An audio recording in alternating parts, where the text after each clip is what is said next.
그 지금 말씀하신 대로 기독교인이 얼마만큼 국회에 진출하느냐, 또 기독교인으로서 대통령이 되느냐 안 되느냐, 이게 이제 지금 별로 이렇게 긍정적으로 이렇게 말씀을 안 하셨는데, 그럼에도 불구하고 우리 최 박사님이 전에 한번 좀 그런 지적을 하신 것 같아요. 왜 선거 때만 되면 이 기독교가, 특히 이제 기독교인 우리가 주어진 이 상황에서, 다 짜져진 상황에서 어쩔 수 없이 선택해야 되는 이 피동적 그런 입장에만 서야 되느냐, 언제까지.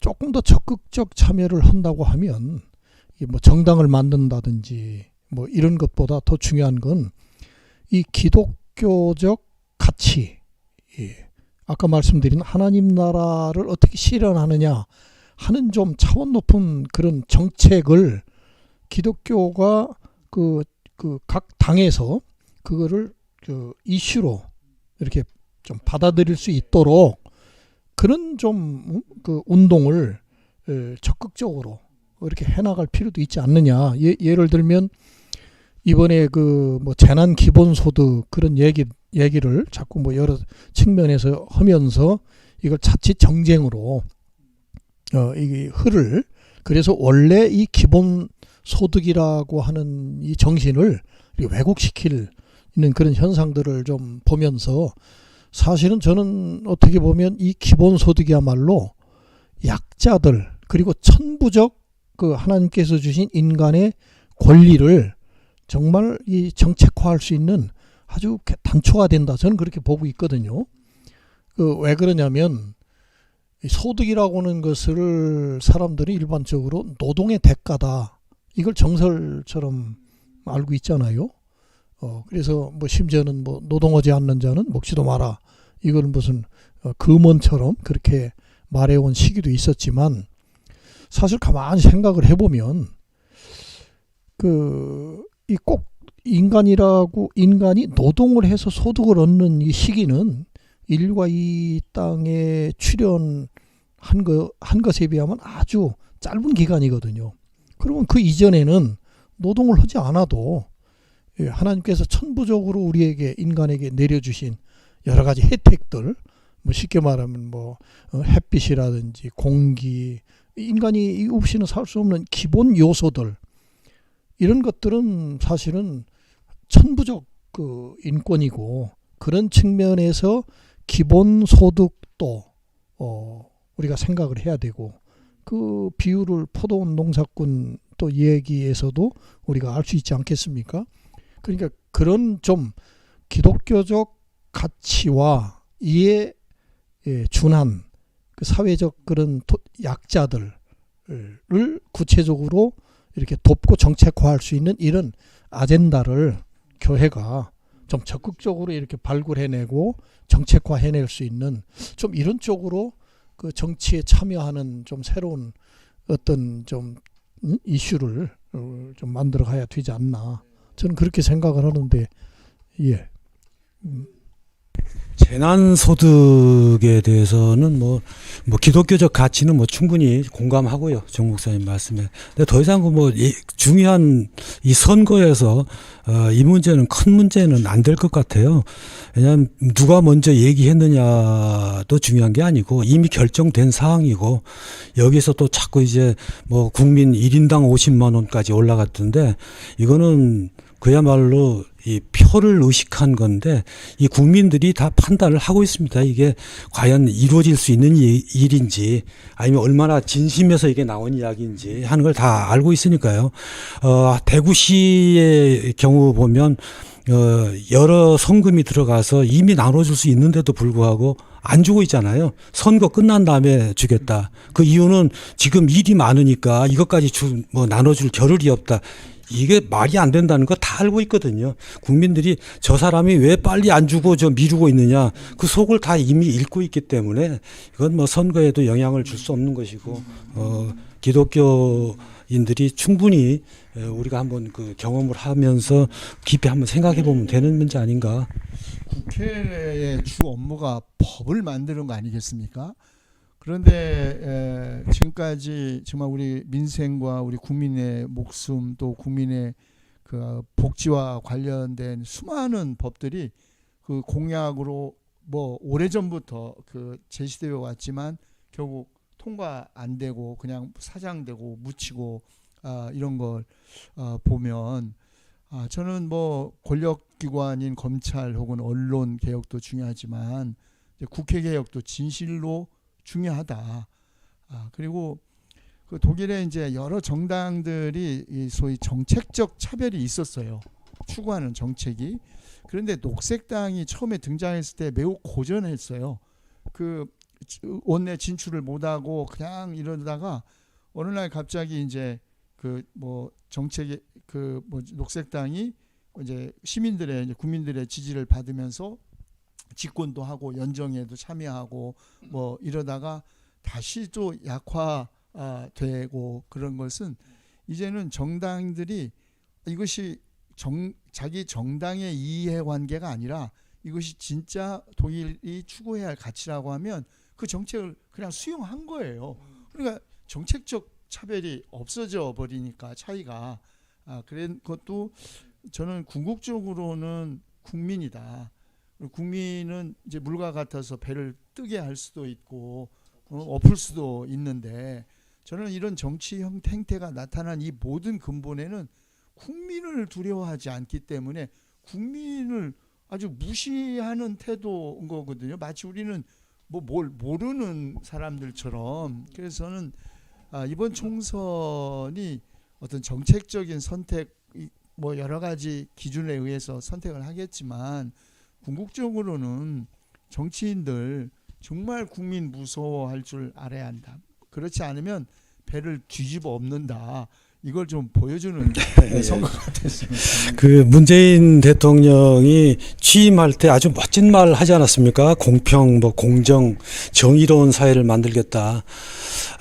그 이후에 국민들이 바랬던 거는 바로 그런 거였던 것 같습니다. 국회 개혁, 검찰 개혁, 뭐 여러 가지 개혁하고 싶은 게 참 많았는데 지금에 와서 아까 막말 얘기도 나오고 자꾸 그 뭐 이견이 있을 수 있겠습니다만 국민들이 가장 피곤한 거는 그거 같아요. 개혁이라는 이야기는 참 오래전부터 들었는데 뭔가 성큼성큼 다가가는 것 같지가 않거든요.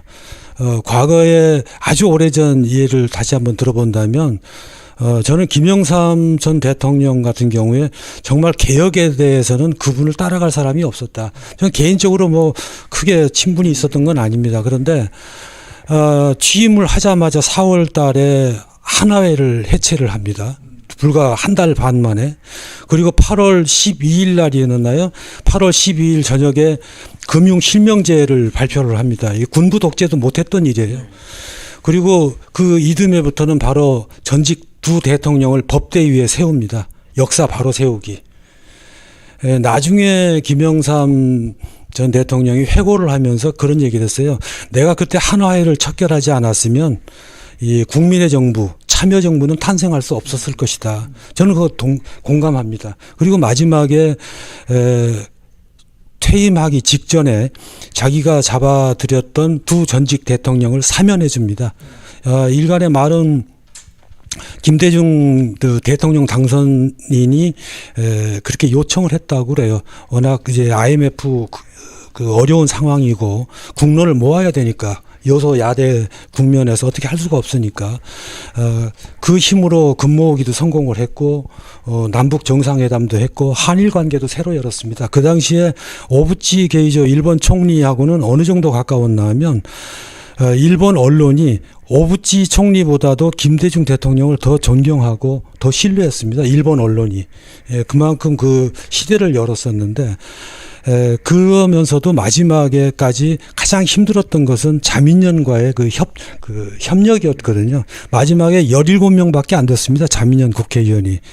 그래서 의원 꺼주기를 합니다. 그때. 이번에 비례정당 만들면서 의원 꺼주기 하는 거를 봤지만 원조는 DJP 연합에서 있었습니다. 의원 꽂아서 원내 교섭단체 만들죠. 결국은 의원 내각제 하기 위해서 했는데 그마저 실패를 했지만 이 협력이거든요. 그게.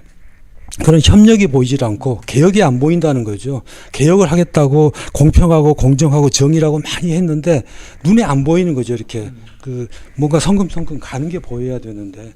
그래서 저는 제가 조금만 더 얘기하겠습니다. 오래전에 한 분하고 나눴던 이야기인데 그 이야기가 다시 생각이 나서 제가 다시 메모를 한번 해가지고 왔는데요. 3년 전 이 촛불을 들고 우리가 광화문에 모이고 했을 때 그때 나눴던 이야기들입니다. 이 찰스 디킨스가 쓴 그 대표작이죠. 두 도시 이야기. 여기에 나오는 첫머리에 나오는 글입니다. 그 촛불 당시와 지금의 상황과 뭐가 얼마나 달라졌는지 한번 음미해 볼 만한 대목인데요. 최고의 시절이자 최악의 시절, 지혜의 시대이자 어리석음의 시대였다. 믿음의 세기이자 의심의 세기였으며 빛의 계절이자 어둠의 계절이었다. 우리 앞에는 모든 것이 있었지만 한편으로 아무것도 없었다. 우리는 모두 천국으로 향해 가고자 했지만 우리는 엉뚱한 방향으로 걸어갔다. 이렇게 이어지는 글인데요. 그 당시 3년 전과 지금 별로 달라진 게 없는 것 같아요. 이게 그 여당이 공격을 받는 그건 것 같고 표를 얻기 위해서 그럼에도 그걸 업으려고 하니까 어제는 뭐 탁현민인가요? 뭐 대통령 팔지 말라고 여당 국회의원들에게 그런 이제 쓴소리도 했던데 원하는 것은 개혁이라는 방향인데 그건 제대로 지금 빨리빨리 못 가고 있다. 국민들이 못 느끼고 있다. 그런데 혹시 그 최고위층에 있는 분들이 우리는 상당히 개혁을 성공하고 있다. 자기 머릿속으로만 실제로 이 국민들은 느끼지 못하고 있는데 이건 좀 안타까운 대목이다. 그래서 이번 선거는 국민들이 중도 보수층이 제일 많지 않습니까? 잘 판단해야 된다. 저는 그런 말을 드리고 싶습니다. 조금 우리 김 기자님은 좀 아주 가치 중립적으로 그렇게 좀 말씀을 하시는데 저는 다른 건 다 떠나서 뭐 경제가 어떻고 개혁이 어떻고 뭐 이거는 좀 뒤로 놓더라도 이번 코로나 이 사태를 제가 지나면서 가끔 이런 생각을 해봅니다. 야, 이때 대통령 잘못 뽑았더라면 큰일 날 뻔했다. 지금 미국 뭐 선진국이라고 여겼던 그 유럽 여러 나라들이 너무 전직 대통령하고 비교하시는 것 같은데요. 아니 그러니까 그렇게 막 우왕좌왕 갈팡질팡하고 뭐 아주 굉장히 그 혼란 상황으로 계속 이렇게 빠져들잖아요.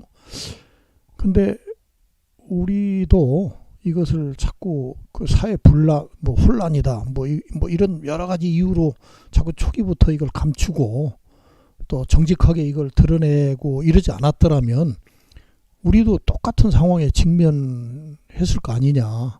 저는 그런 차원에서 어쨌든 이번 사태를 정직하게 국민들 앞에 다 드러내고 그리고 이 시민들의 그 협력을 이렇게 구하고 뭐 이런 것들이 가장 어떻게 보면 민주사회의 기본인데 그래도 이 기본에 충실한 그 지도자 때문에 그래도 우리가 이만큼 좀 안심할 수 있다.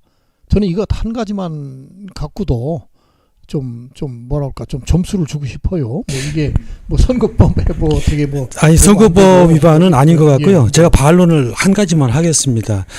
경제 문제 예를 들어서 지금 종부세 가지고도 말이 많은데요. 문재인 대통령은 집값을 잡기 위해서 종부세를 강화하겠다라고 얘기를 했죠. 2년 만에 종부세 대상 가구가 14만에서 31만으로 늘어났습니다. 그러나 그게 전체적으로 많은 건 아니에요. 국가적으로는 2.5%밖에 안 된다고 합니다. 그런데 그렇다면 끝까지 밀어붙여야지. 지금 송파구에서 국회의원 후보가 야당에서는 종부세 가지고 지금 공격을 해대는 거죠. 종부세 완화하겠다. 덩달아서 여당도 나도 그거 완화하겠다라고 나오고 있습니다. 이게 뭡니까? 이게 가자는 건지 말자는 건지. 그리고 코로나 문제 지금 좋습니다. 세계가 다들 한국 칭찬하고 우리가 자랑스럽죠. 그러나 처음부터 끝까지 다 잘한 건 아닙니다. 12월 31일 날 그 중국 우한에 문제가 있다라고 중국이 발표했을 때 그리고 우리 31번 확진자가 나타날 때까지 2월 18일이거든요. 50여일 남아 있었습니다. 그 50여일 동안 뭐 했느냐는 거죠. 그러니까 조금 더 일찌감치 좀 대안을 마련했었다면, 단계적인 조치를 했었다면, 이런 아쉬움은 있죠. 그 결과적으로 지금 잘 돼 있지만 또 그런 잘못은 있을 수도 있고, 그러나 기자님이 너무 이거를 완벽주의자여서 솔직하게 얘기를 해야 되는데 이거를 다 감추려고 하니까 야당은 자꾸 물고 늘어지는 거죠. 예. 뭐 제가 실정, 어떤 집권 여당의 어떤 실정, 뭐 혹은 뭐 야당의 공격의 정당성, 뭐 이것이 4년마다 혹은 뭐 선거 때 영향을 끼치는 건 사실인데, 아까 제가 아까 뭐 정 목사님도 말씀하고 지적하신 것처럼 기독교인이 개인적으로 특정한 정당 정치인에 대한 선택은 다 하는 거죠. 그런데 이제 이른바 기독교라는 집단 혹은 교회라는 집단이 오늘 현 상황에서 그 한국 사회가 어디로 가야 하고, 예를 들면 미흡한 개혁은 뭔데, 이런 개혁은 해야 한다, 이런 걸 지적을 해야 이것이 정당하다고 보면 여든 야든 받는 거고, 그 자기들 집단 이기심에 사로잡혀 있다면 못 받겠죠. 저는 그런 의미에서 그런 선택이 사이 너머의 선택 아닌가 이런 생각합니다. 예. 오늘 뭐 아무래도 좀 선거와 관련해서 이렇게 좀 말씀을 하다 보니까 얘기가 좀 많이 좀 길어진 것 같고, 뭐 이런 또 말씀은 뭐 비단 오늘 하루만 이 한 시간만 하고 끝날 게 아니고 두고두고 계속해서 더 말씀을 하고 더 심화시키고 그래야 될 주제라고 봐집니다. 그러나 어쨌든 이제 선거는 당면에 왔고 바로 코앞에 다가왔습니다. 우리는 좋든 싫든 선택을 또 해야 되고, 이제 그렇다면 그 최소한 그 각 정당이 내건 그런 정책들을 지금이라도 한번 좀 꼼꼼히, 지금쯤이면 이제 아마 그 선거 공보물 유인물들이 이제 각 가정에 다 배달됐을 텐데, 그걸 그냥 대박 쳐줄 게 아니라 적어도 관심 있는 그 정당, 또 그렇지 않은 정당의 그 정책들을 좀 한번 꼼꼼히 살펴보고, 이 정책들이 한 시민으로서 좀 더 나가서 기독교인으로서 좀 부합되는지 그 가치에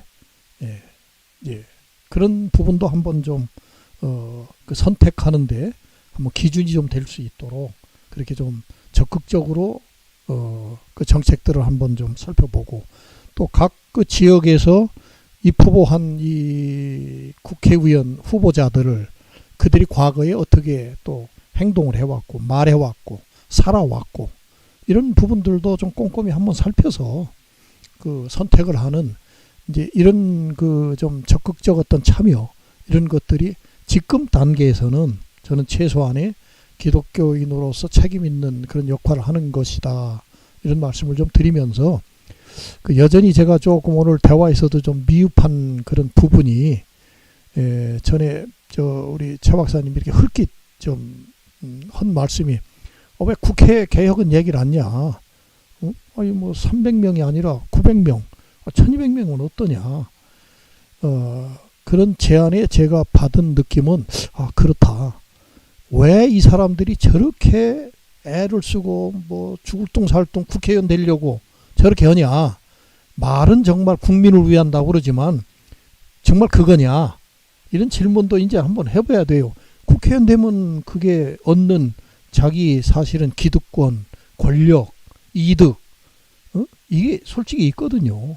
그러니까 어떤 때는 이 국회의원들의 모든 주어진 좀 특권, 권한, 이것들을 좀 제도적으로 싹 좀 벗겨내고, 그리고 한번 너희들이 말한 나라와 국가를 위해서 한번 헌신할 그런 준비가 돼 있느냐?